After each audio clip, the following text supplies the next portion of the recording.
Good morning, children.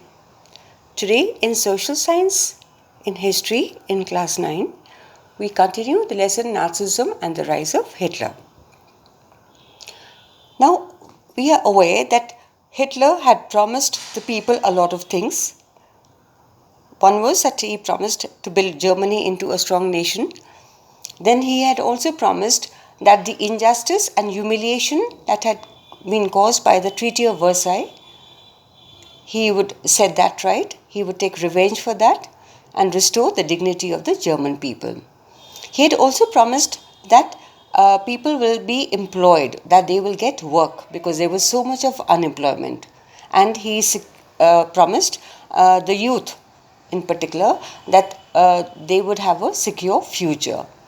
And also there would be no foreign conspiracies allowed against Germany. He would make sure of that. So all these promises convinced the people of Germany. They felt that he probably could solve the problems of the people and the difficulties of the people and the crisis that they all faced.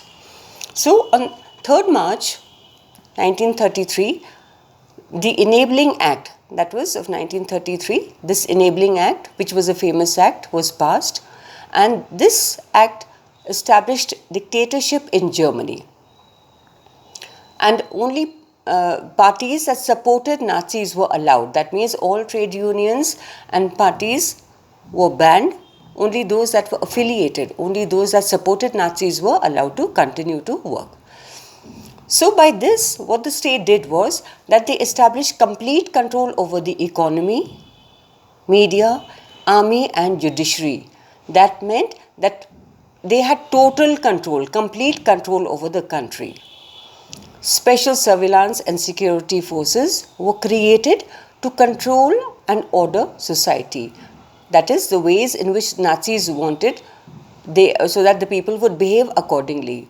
So these security forces and special organizations were created so that they would have complete control over the people and there would be no questioning or no opposition against them. Of course, there was a regular police in green uniform and the SA or stormtroopers. Then Nazis also introduced Gestapo, that is the secret state police, to keep an eye on everyone, to keep a check on everybody. The SS, that is the protection squads, were there, criminal police, and the SD, that is security service. All these organizations were formed, they were created so that they could have complete and absolute control over the people of Germany. After gaining extra constitutional powers of the newly organized forces, that is these security forces, the Nazis got the reputation of becoming the most dreaded criminal state. People, dread means they were scared. So these organizations were so dreadful that people were so scared of them, nobody would dare to question them or nobody would be there to oppose them. Because there was so much fear in their minds, because they used to be punished very severely. Strict punishments were given to them and severe punishments were given to them. So they got the reputation of becoming the most dreaded criminal state. And how this was done? People were detained in Gestapo torture chambers where they used to be tortured, where they would be harassed, rounded up and sent to concentration camps. Concentration camps were camps where people were isolated and detained, and these camps were surrounded by barbed wires. They were electrified barbed wires so that they would not try to escape from there. Or they were deported or arrested without any legal procedures. That meant they had complete power. They did not need any permission at all, and that is how they were able to have complete control over the power. Now, reconstruction, that is, of how Germany could be, the crisis that they faced, that could be sorted out. So Hitler gave the responsibility of economic recovery to the economist. He was a famous economist, Helmer Saschen. He wanted full production. That means the production to increase and full employment. And how this could be achieved? Through a state-funded work creation program. So this charge was given to the economist to set the country right, to solve the problems and all the economic crisis. This project produced the famous German superhighways and the people's car, that is the Volkswagen. So they benefited, of course, these superhighways came, and the car Volkswagen, which is used even today. Now we see that there was success in foreign policies also. So one is the economic aspect was taken care of by the economist. Now the foreign policies that were formed. In foreign policy, Hitler acquired quick successes, that he was successful here also. Economically they were trying to gain back, and also the foreign policies. He was successful. And now what were these? In 1933, Hitler pulled out of the League of Nations. Now, League of Nations was a peace organization which had been established after the First World War, so that countries would not have another war like they had in the first, where there was so much of destruction. So, in 1933, he pulled out of the League of Nations and he reoccupied the Rhineland in 1936, which had been taken away by the Allies. Then in 1938, under the slogan, "One people, one empire and one leader," that meant that the one leader, and that one leader, of course, was Hitler himself. So he integrated Austria and Germany.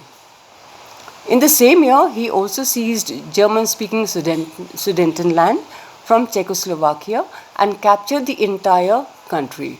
So we see gradually that his foreign policies, how he was successful in these policies.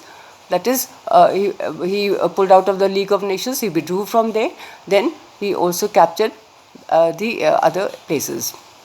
So in all this, he had the unspoken support of England. England did not oppose, so whatever that he kept on doing, when he integrated Austria and Germany, then he captured Sudetenland. So England did not oppose. Why England did not oppose? In a way, one can say that they had the unspoken support of England. That means that they kept quiet because England had felt that the Treaty of Versailles had been very harsh on Germany. So they just kept quiet about it. These quick successes at home and abroad.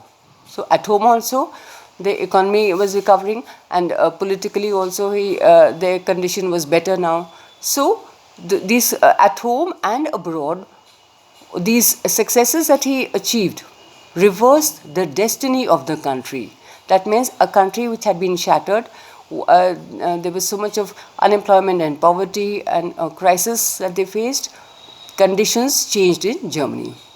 The economist Helmer had advised Hitler against investing too much in rearmament. That meant that Hitler once again wanted to be militarily powerful, but the economist had advised him against that, as the state still ran on deficit financing. That means deficit means that there was scarce finances in the country. So he advised Hitler against more expenditure on military weapons and all that, but Hitler did not listen to him.